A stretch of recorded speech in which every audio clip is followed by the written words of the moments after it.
about you, but I absolutely love a salted caramel coffee. Hot, iced, cold brew, I don't care what it is, I love that flavor. Today, we're going to make a salted caramel creamer using very minimal ingredients, as always, and not including any kind of additional artificial sweeteners or sugars or anything of that nature. You will need about 2 to 3 dates that you are going to soak in some water for 10 minutes. So go ahead and get those ready, and then we'll get started on the rest of the recipe. Okay, after your dates have soaked for at least 10 minutes, up to an hour. I let mine soak for about an hour. They're gonna get nice and plump and they are ready for us to use. I have 3 dates here. I drained off that water so that we can just use the dates. The dates themselves are what is going to sweeten our creamer and give it that caramelly taste. I'm very excited about this one. So you're just going to take those dates, pop them right into your food processor. You're gonna add about 1/2 teaspoon of vanilla. And you're gonna add a couple pinches of salt since we want salted caramel. Obviously, if you don't want salted caramel and you just want a caramel creamer, omit the salt. Very simple. Okay, once you have that salt, that vanilla, and the dates in there, you will want to process this for a couple of seconds before we add in our milk. Okay, I blended up those dates just a bit, and now I'm going to add in some milks. For this one, I'm going to use 1/2 cup of full-fat coconut milk and 1/2 cup of unsweetened vanilla almond milk.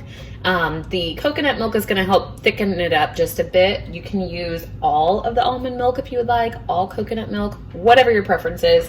Like I said, for mine, I'm just going to use 1/2 and 1/2. So here goes my coconut milk. And this is not, you don't want it to be refrigerated, so you want it straight room temperature so that it can blend in here well. I did shake up the can a bit before I used it as well so that I could make sure that everything was nice and incorporated. We're gonna add 1/2 cup of that unsweetened vanilla almond milk. And then we are going to just blend this all together until it's nice and smooth.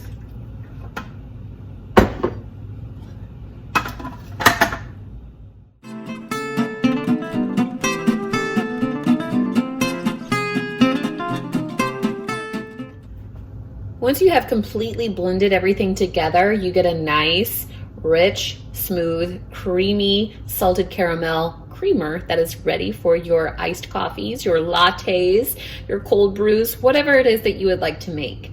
The great things about this is that this is dairy-free. We did not add any sugars to this. There's no artificial sweeteners to this as well. We know exactly what is in this. This will stay good in the refrigerator in an airtight container, such as this mason jar, for about a week. If it'll last that long. I did go ahead and prepare a glass here with ice, and I'm just gonna make a quick cold brew with it. This is our Biotics brew. So I'm gonna do about 1/2 of that. I'm gonna do a little splash of the vanilla almond milk. And then I'm gonna top it off with some of that cream to make my own salted caramel cold brew. Look at that. As usual, if you try this recipe, please let us know. And thank you for watching. Have a great day.